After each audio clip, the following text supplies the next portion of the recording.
This video tutorial teaches how to make a request using our APNTS Opals library catalog. Only currently enrolled students are allowed in this access. Library user must log in at the right-hand corner of the interface.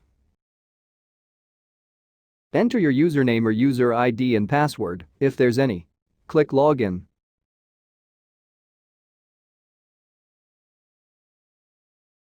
Using the access point search box, you can search the library materials by title or author for a particular material to request.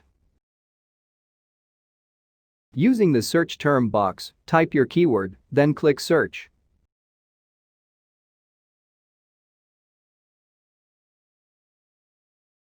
Search result will appear. Now you can click the title of the material of your interest.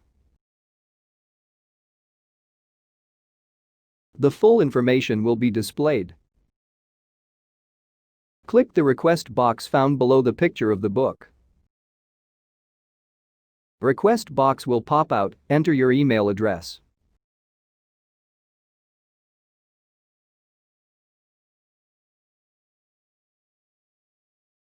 Click Submit Request.